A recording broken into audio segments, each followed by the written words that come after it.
Today we are making chicken cordon bleu, which is an outstanding chicken casserole recipe that includes chicken, Swiss cheese, some wonderful sauce made of cream cheese, and a little paprika on the top. You're gonna love it. In order to help the casserole cook a little more quickly, we're gonna butterfly the chicken breast, which means cutting them in half. Once they're cut, we'll pound them out to make them thinner. Again, be very careful with this knife so that you're not hurting yourself, but you want the flat pieces of chicken. Okay, we're going to pound the chicken to make it a little bit flatter. So I've got some plastic wrap. I'm gonna get the chicken breast that I have cut in half, fold the plastic wrap back over the chicken, and we're gonna whack it with the mallet to pound it out.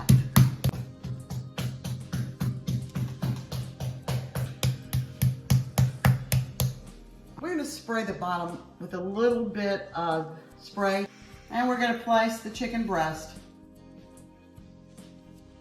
in our casserole dish.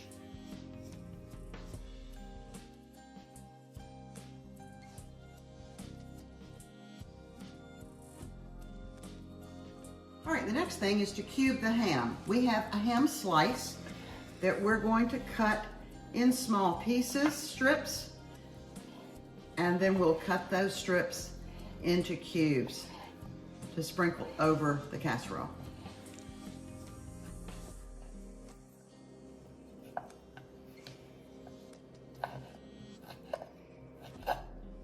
You're going to want to sprinkle the ham slices, ham cubes, over the chicken, just as evenly as you can.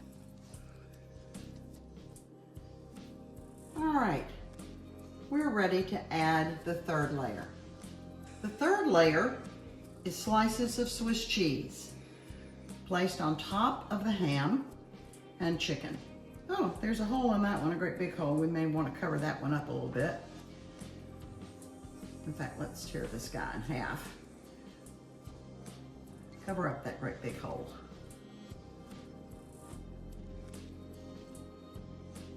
The sauce that we're going to make will spread over this Swiss cheese, bubble down into the ham and the chicken as it cooks. Okay, I've added a softened brick of cream cheese to the bowl. I'm going to add a splash of lemon juice, and I sort of eyeball this. And I will add some Dijon mustard, the equivalent of a good heaping teaspoon of Dijon mustard.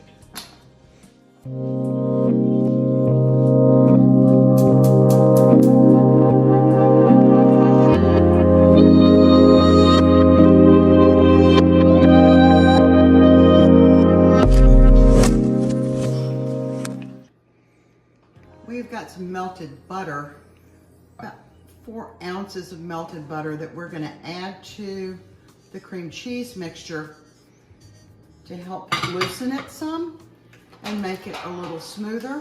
I'm going to use my hand mixer to begin blending this.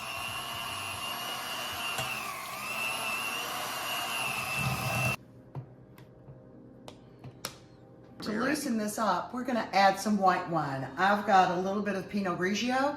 You can use Chardonnay, or if you're not a wine drinker at all, you can use half and half, or you can use a little bit of chicken broth.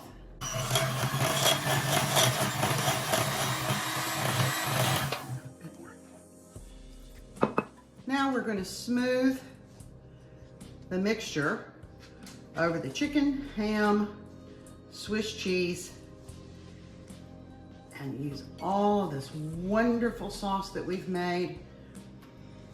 Smooth it over before we put it in the oven to bake.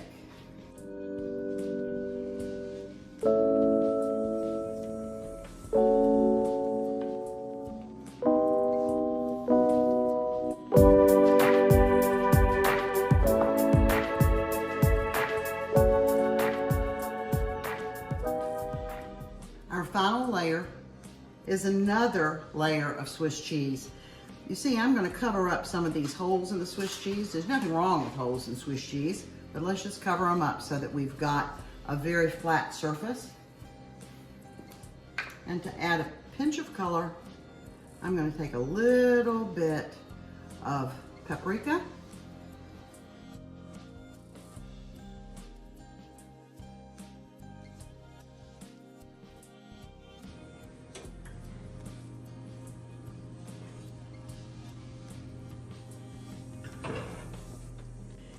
I just took this out. Often the top is not browned enough, and I'll put it under the broiler for a few minutes. But the top of this looks perfect, and I think the trick was adding the paprika before we put it in the oven. I hope you enjoyed today's recipe. If you made it, let us know in the comment section below. We'll see you in the next video. Until then, let's keep cooking. I really love ditalini pasta, and we're going to start with 8 cups of water, and we're going to heavily salt that water and bring it to a boil. That's the first thing we're going to do. Then we're going to remove the ends and the thin paper skin on 1 medium onion. I'm using a red onion. When I went to remove the skin, there was kind of a bad place in part of it, and so I ended up taking that off, but I didn't want to waste all that onion, so I set a little bit to the side. Now we're going to chop our onion into medium, actually pretty small pieces based on the size of the onion, because we're going to want it to saute completely through pretty quickly. This is a really flavor forward dish, but the onion is not the primary flavor, and so if you'd like to use shallots or white onions or even maybe sweet Vidalia onions, you can. This is completely up to you, but you're not really looking for a super strong onion flavor, so any kind of onions that you like are great for you to use. Now, the recipe calls for 1 chicken breast. I believe it says 1 medium chicken breast. Well, this is only half a chicken breast. It was gigantic. So just use as much as you think your family will like. And I tend to cut my chicken with scissors. It's just faster for me, easier for me, and I'm less likely to cut myself. And of course, clean hands before and after. Now I'm going to add about 2 tablespoons of extra virgin olive oil and mix it with half a tablespoon to 1 tablespoon of salt and the same measurement of pepper. Hi, Editing Jennifer here. Please don't add a tablespoon. I meant to say teaspoon of salt and pepper. I like to mix it well before, just so I can make sure the balance is okay, and do as I say, not as I do. Don't stir it with a knife. I'm not sure what I was thinking. Sorry about that. But you're going to make sure that's mixed. We're going to add garlic later, and so don't be tempted to add garlic now. And you're going to put that olive oil into a medium sized skillet. You're going to add the onions, the chicken, and a can of corn, and you're going to saute that until the chicken is cooked through. Now, if I were to use corn on the cob, I would actually grill it first.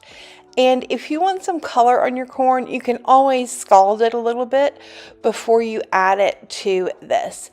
You're going to stir that thoroughly while you're also going to add pasta, ditalini pasta, into your boiling water.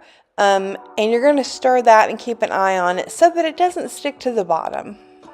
After your pasta has completed its cooking according to the package instructions, you're going to remove about a half a cup to 3/4 of a cup of pasta water and set that aside before you drain your pasta.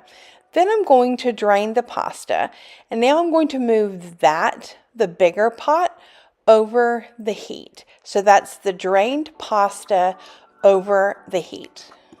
And you may have noticed that I turned the heat down a little bit. You're going to want to put this on low. So you're going to add your pasta water back into the pasta. And then you're going to add about 2 tablespoons of garlic paste, or chopped up garlic, minced garlic really finely. You want to make sure that that's sort of mixing in a little bit because you don't want raw garlic. And I put that into the chicken just to heat up just a little bit. While I straighten up a little, I wanted to tell you that I use pasta water because the starch in the pasta water makes our solution loose without making it as loose as water. Now I'm going to add the chicken, the onion, the corn, and the garlic mixture from the skillet into the pasta. So I've added that into the pasta and the pasta water.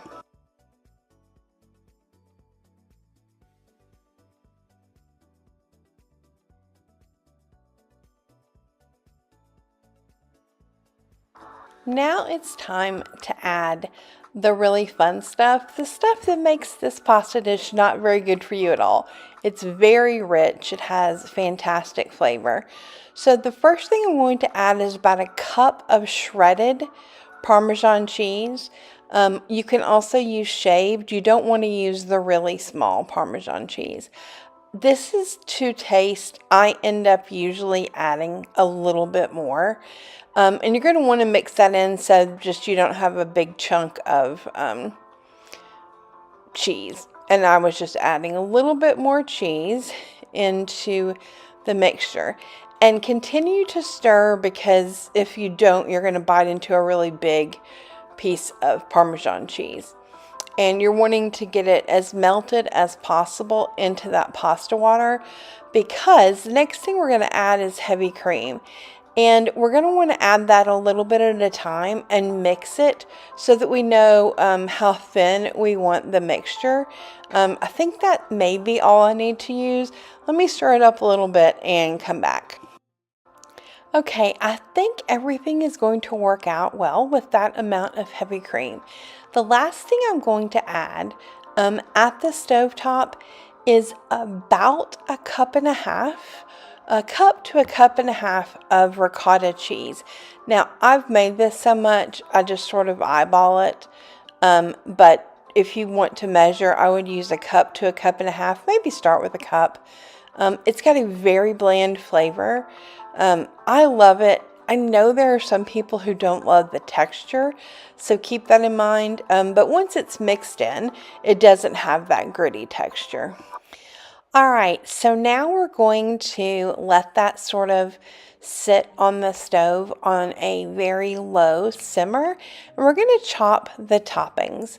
I'm going to take about a stalk, maybe 15 leaves of basil, and I'm going to roll it up and chop it. I needed a different knife for this, and I didn't use it. You want to be very careful that your mat doesn't move like mine did. Again, use a sharp knife. It's definitely easier when you do.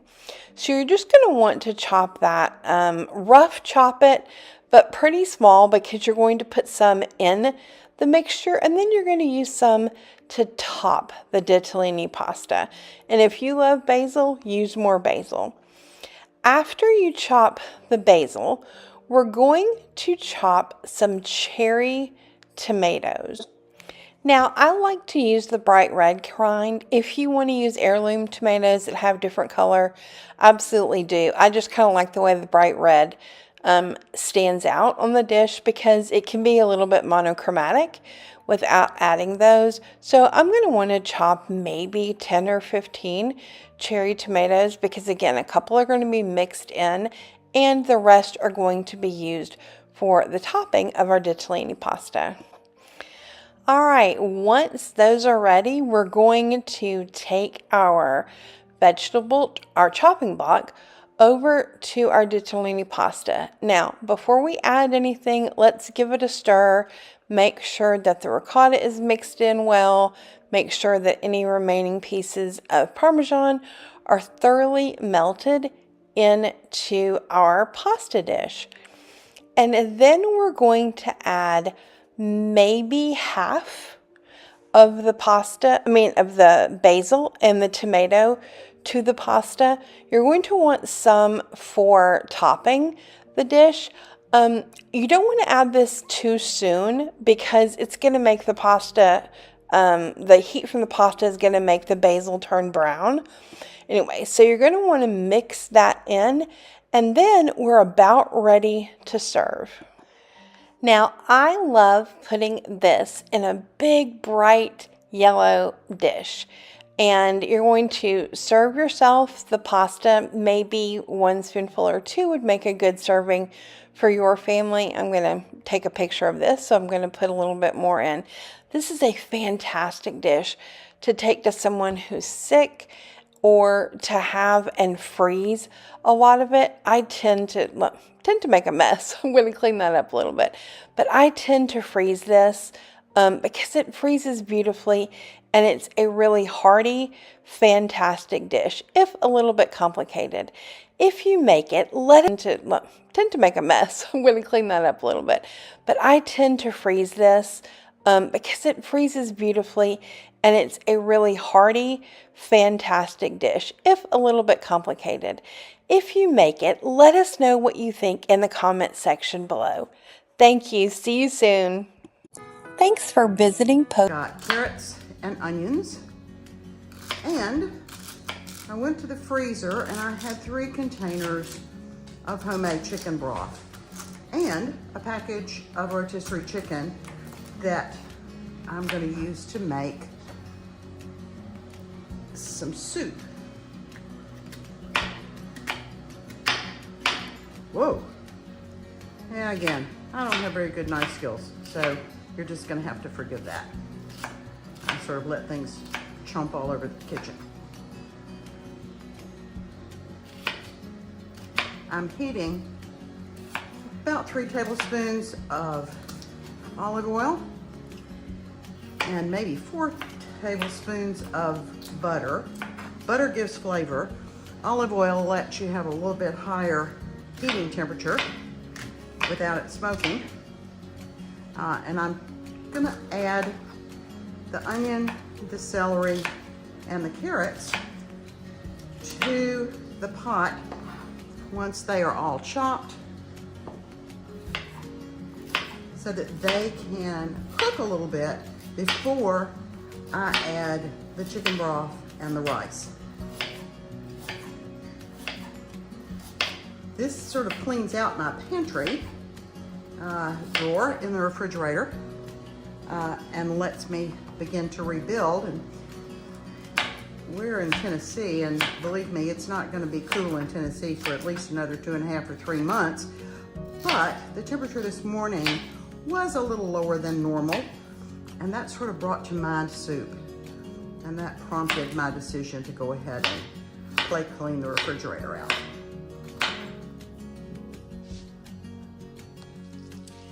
The oil is ready, and I'm gonna start putting in the celery, the onions, and the carrots to let those saute for a bit. Additionally, to help them sweat, I'm gonna add about a teaspoon of salt,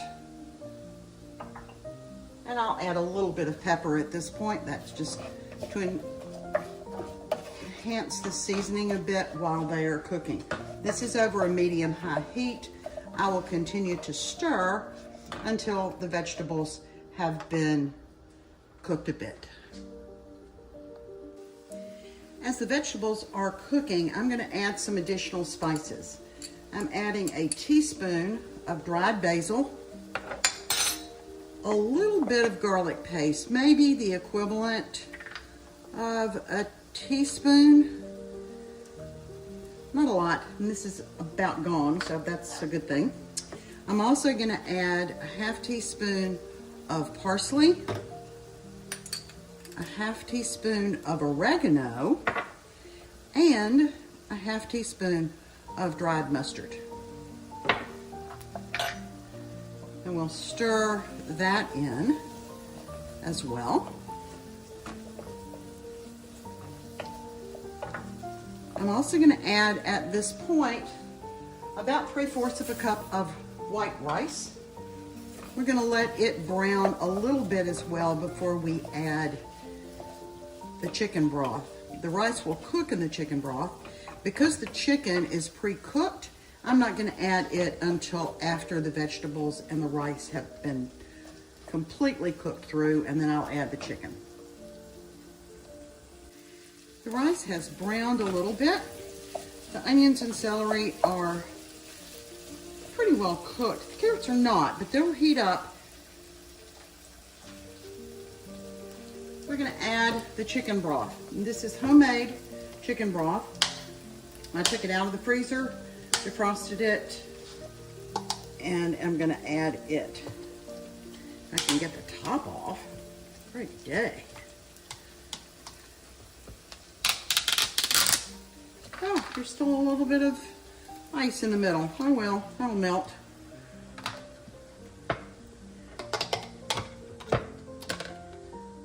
There's another little piece of ice. And I'm only going to add half of this last container. I think that's enough. And we're going to let this cook. And the little balls of chicken broth can dissolve in the hot water as it cooks. Once the rice puffs up and I know that the vegetables are done, I'll add the chicken. Oh my goodness, look at this soup. I've added the chicken. I'm going to let the chicken sit in the broth and simmer for just a bit longer so that the flavors blend with the pieces of chicken. I can hardly wait to eat this. Generational recipes is they don't always have to be your own.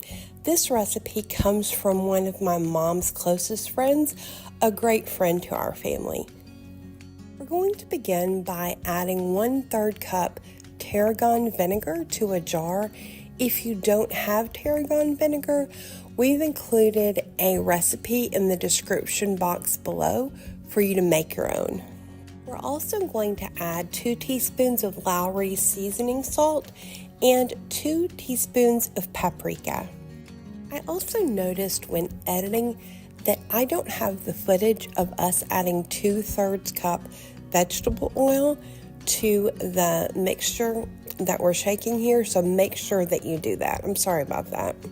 While we're preparing everything else, we're going to add 7 ounces of vermicelli spaghetti to a pot of rolling, boiling water.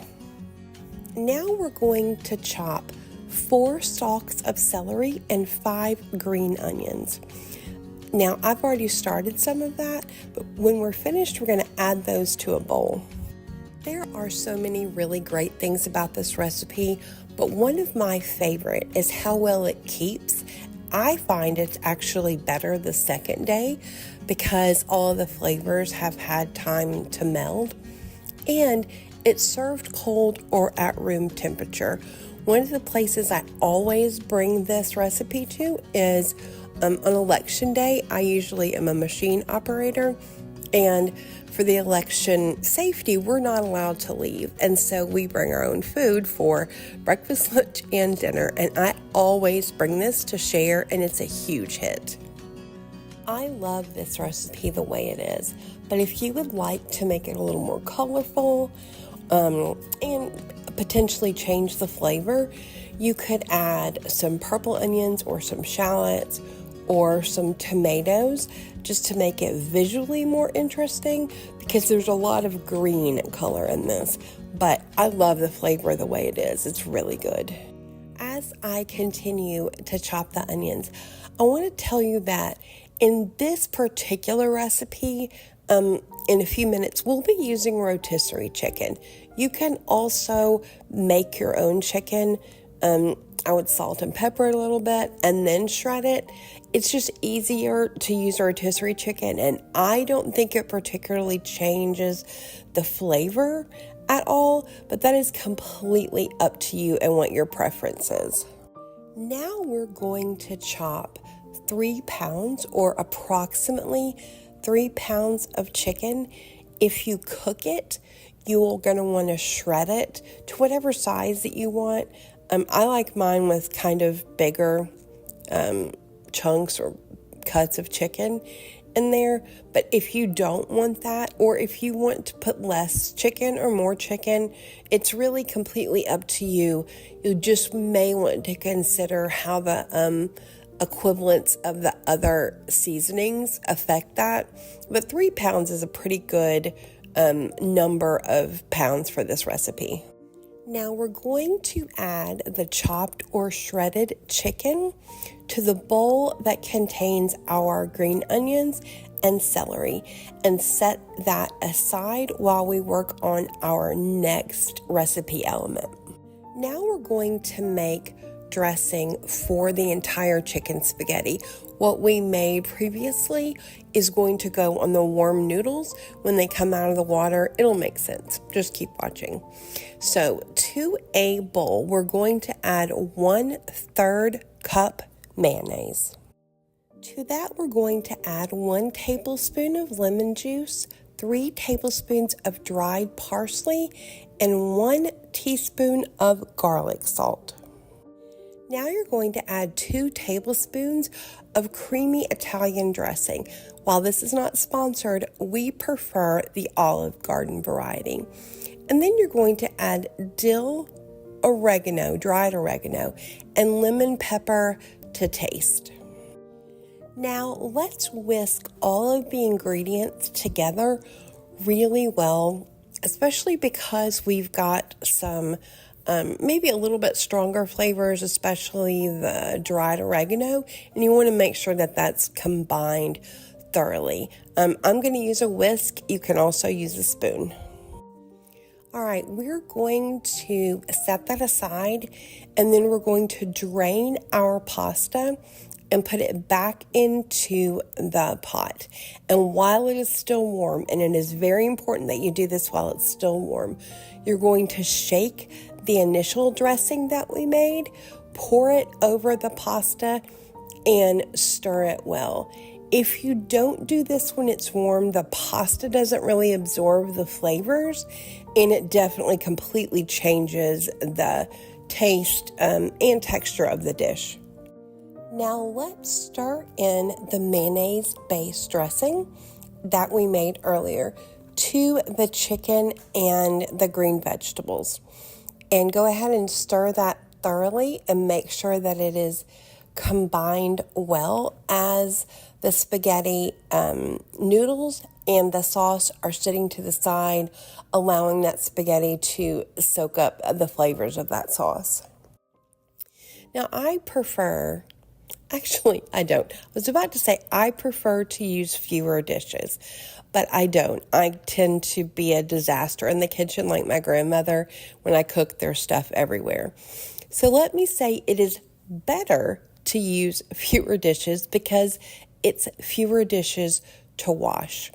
And so we're going to go ahead and add our spaghetti to this bowl, just because it's easier to do it that way. And we're going to mix together really well and make sure that everything is very thoroughly combined. Make sure that you're scraping the bottom of the bowl so that you get everything combined really well, especially since the chicken is a little, and with especially the sauced chicken, is a little bit heavier than the pasta. So make sure that you get everything from the bottom of the bowl. We happen to have a little bit of the dressing that we put on the spaghetti left in the jar. And so after we tasted our chicken spaghetti, we went ahead and added that just as an additional flavor element. This is something that we love so much. Tell us in the description box below, or I'm sorry, in the comment section below, if you have a favorite recipe that came to your family from someone else's. I'm looking forward to hearing about that. Thanks for visiting Pope's Plates. Make sure you give this video a thumbs up. Casserole. This is something that our family has used for years when someone's ill. They call me and say, "Hey Mom, can you come in and fix cream chicken casserole?" We have approximately a half a cup of mayonnaise, 1 can of undiluted cream of chicken soup. You can also use cream of celery. I just happen to have the cream of chicken this morning. We need 1/2 teaspoon of salt and some grated onion. This is just a little bit, just to give a tiny bit of flavor. You can use as much as you like, or you can slice it if you would prefer. We like to grate it in. Additionally, you're going to put in thinly sliced celery.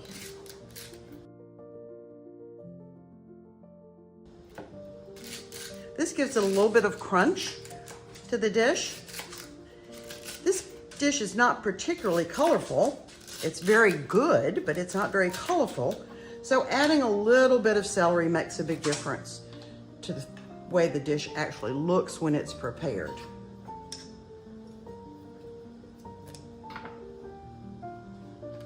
We also want to add a little bit of lemon zest.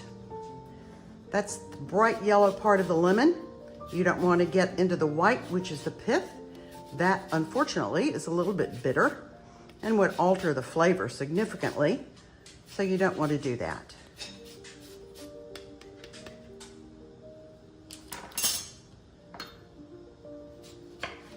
You also want approximately 1 tablespoon of lemon juice to add to the mix.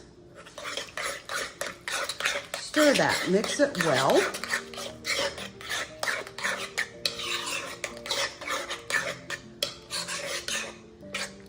And to this mixture, we're going to add chopped chicken.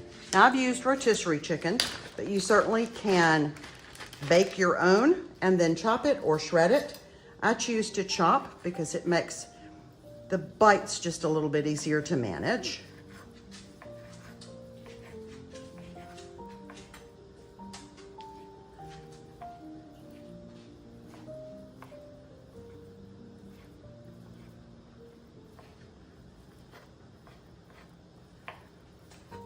This will be approximately 2 cups of chicken. When it is completed, you add that to the mixture. And the final thing we will add is 2 cups of cooked rice. That cooked rice is in the process of being prepared right now. The final ingredient that we add is 2 heaping cups of white rice.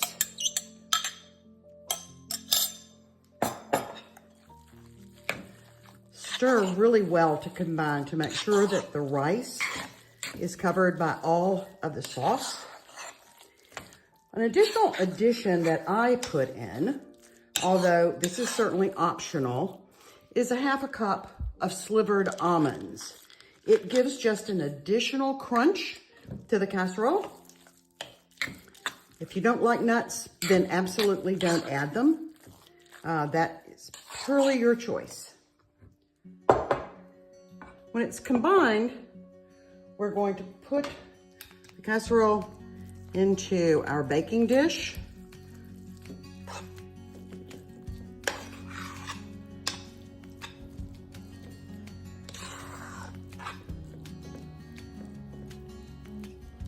I've actually made a little bit more casserole than was necessary for our family, because I'm going to have a little bit left over for myself.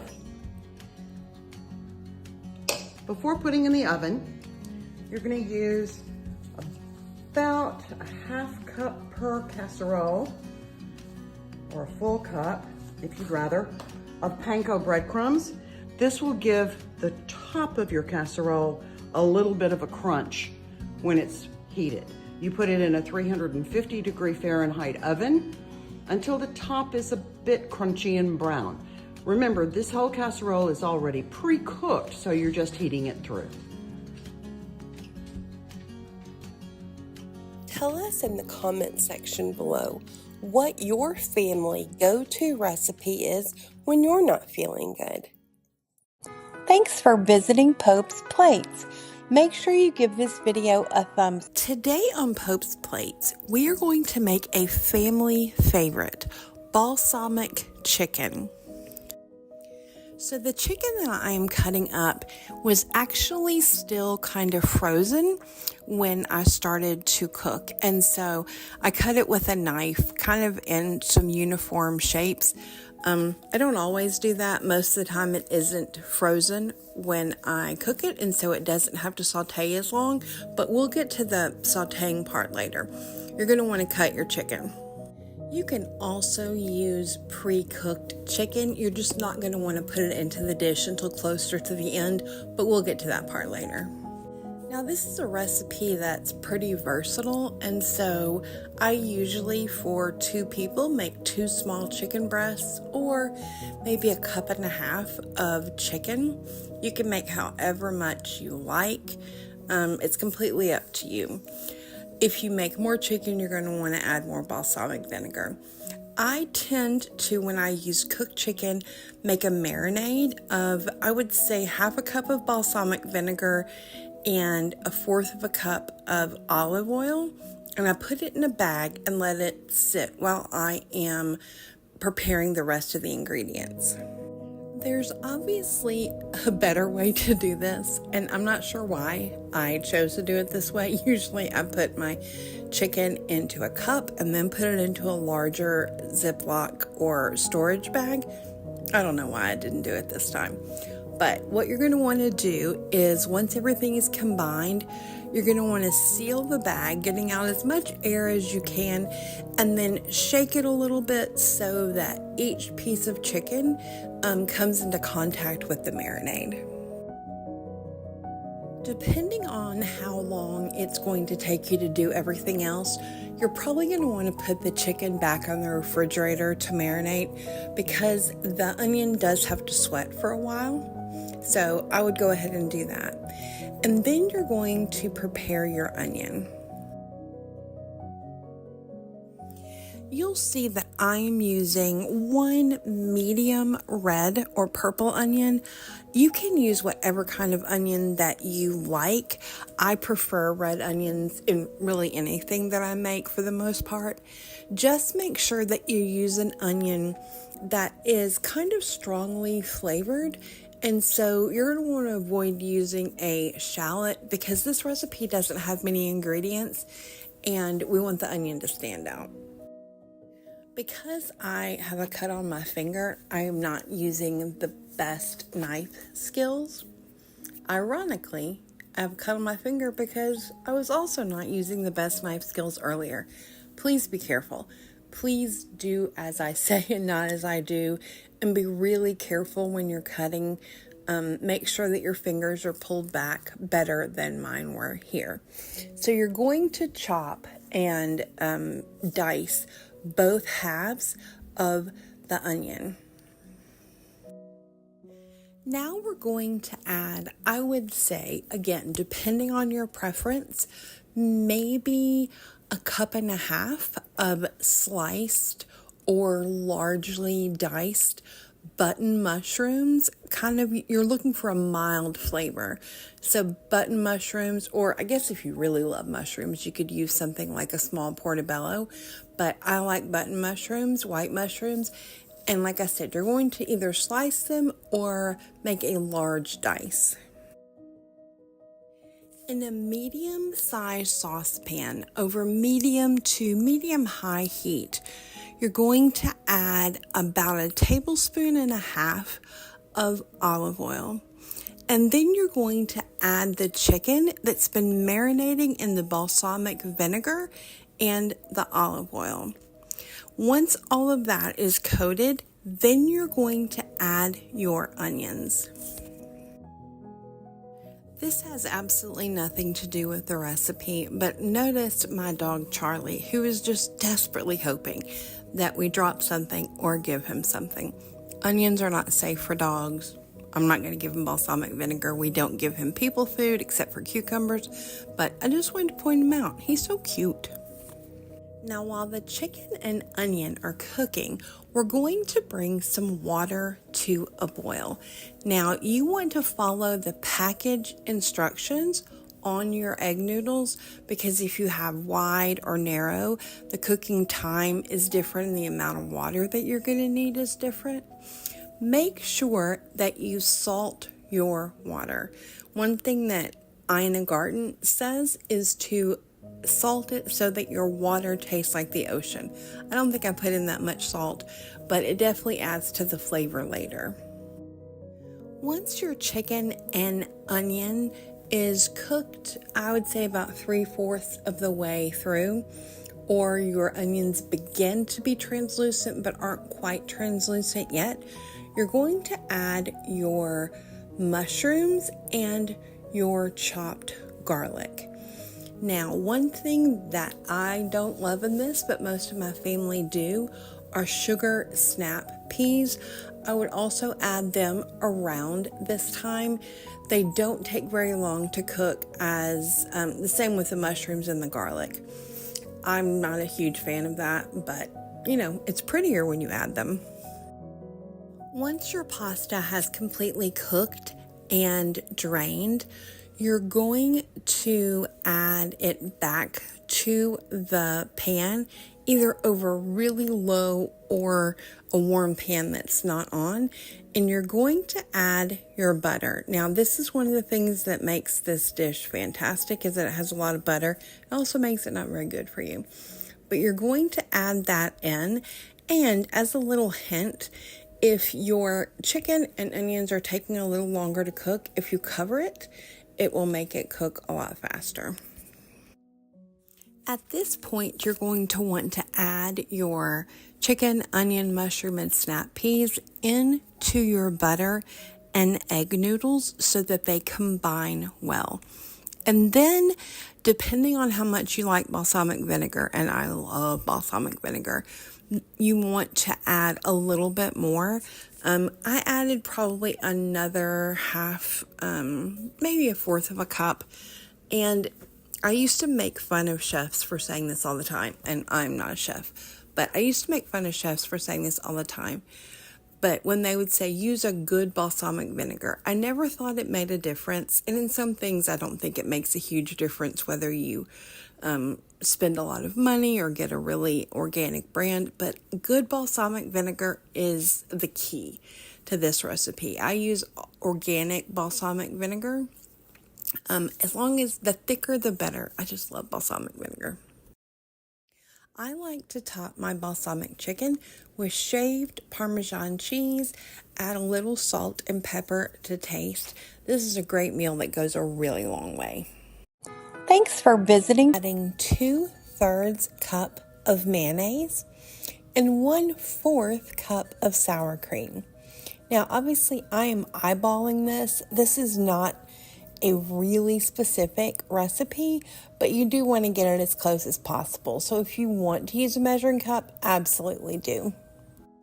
To that, we're going to add 1/2 teaspoon of salt, 1/2 teaspoon pepper, 1/2 teaspoon of sugar. And then I'm going to mix it a little bit before I add the other things so that both the sugar and the salt have some time to dissolve in the mayonnaise and sour cream. Now we're going to add 1 1/2 tablespoon lemon juice. Fresh lemon juice is better, but lemons are very expensive. So we happen to have some lemon juice in the refrigerator that came from a bottle, so we use that. After you add that, you are going to want to mix it a little bit. I just do that because I want to make sure that everything is thoroughly combined. And then you're going to add 1 1/2 teaspoons of Dijon mustard. And finally, 3 tablespoons of fresh dill, or 1/2 tablespoon of dried dill weed. A little editor's note. As you can see, I think we added more dill than the recipe called for. I think we were using dry dill and put in the measurement for fresh dill, and so our sauce has a lot of dill in it, and you probably want to adjust that so that it doesn't have as much. Although I love dill, so honestly I enjoyed it, but it is a little bit dill heavy. The next step is to chop 4.5 cups of chicken, approximately. We used chicken that was pre-cooked, but obviously you can cook your own and shred it rather than chop it. A great way to shred chicken is with a hand mixer. Sounds weird, I know, but it actually works very well. Then you're going to very finely chop 3 scallions or green onions and 2 ribs of celery. We're going to add those to the bowl, and then we're going to chop 3 hard-boiled eggs. You can also just use a fork to kind of crush them if you would like to, and you're going to add that into your chicken salad. Now, there are some things that I like to add that others don't. So you can add grapes, and those are completely optional. We added grapes, and obviously we put them between 2 plates and cut it. It's easier than, or more time efficient to cut them that way. Obviously, if you don't want to use grapes, if you want to use raisins or cherries or apples, all of those things are fantastic, and it really lets you express yourself and what your family likes to eat. Finally, we're going to mix our dressing into our chicken salad elements. And one thing that I like to do when I'm serving chicken salad sandwiches, especially when there are some unexpected ingredients like grapes or apples, is to put if there's grapes in it, a toothpick grape to the top of the sandwich. It just lets people know what's in there and makes it a little bit more decorative. We love chicken salad in our family. It's a good go-to if we're traveling or something. What are your favorite quick go-to recipes? Let us know in the comment section below. Thanks for visiting Pope's Plates and fajitas. They're quick, they're easy, and they only need 1 sheet pan, and so there's very little cleanup. And by preheating our oven to 350 degrees Fahrenheit. We're going to begin with 1 large peeled onion. Here I'm using a sweet Vidalia onion, but you can use a purple or red onion, whatever your taste is, or whatever you happen to have in the house. You're going to cut the onion in half, and then you're going to slice those halves into 1/2 inch to 1 inch wide slices. Now let's use yellow, orange, and red bell peppers and cut them into strips that are similar in size to your onion. My grandmother and I were similar cooks in a lot of ways, and my brother and mother are similar cooks in a lot of ways. One of the ways my grandmother and I are so similar is that when she cooked something, the kitchen looked like a disaster. There was stuff everywhere, and I am as bad, if not worse, when I cook. The kitchen is a disaster.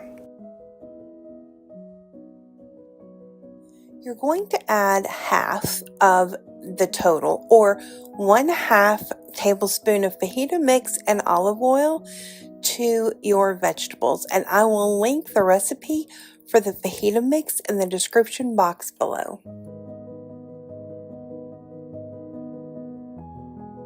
Next, we have a couple of options because I prepare this next part different ways depending on what I have at home. But you're going to cut the equivalent of 1 chicken breast, or you can use that equivalent size of rotisserie shredded chicken, but there's a little bit different preparation at the end, and I'll tell you about that. But let's go ahead and chop up the chicken. There's a lot of silver skin in this one. I think that's what it's called in chicken. Maybe it's just fish. I don't know. Anyway, I would prefer to use a chicken breast, but I didn't have one at home. Once you have prepared your raw chicken, and the instructions are going to be a little bit different for rotisserie chicken, but once you've prepared your raw chicken, add it to the bowl, stir it well, and then add the remaining olive oil, and that's 1 tablespoon, and the remaining fajita mix, that's also 1 tablespoon. And remember, that recipe is linked in the description box below. Then you're going to mix it well and leave it for 3 or 4 minutes just to let the fajita mix sort of stick to the vegetables and the chicken.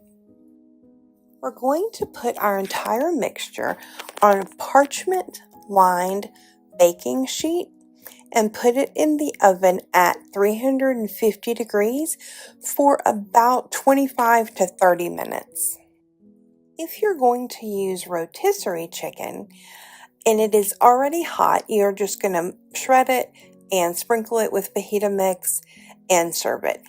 If it isn't warm, go ahead and sprinkle it with fajita mix and put in the oven when you have about 10 minutes to go. I like to serve this with cheese, salsa, maybe some guacamole, a squeeze of lemon or lime, and some sour cream. It is so good and so easy. Thanks for visiting Pope's Plates. Make sure you give this video a thumbs up.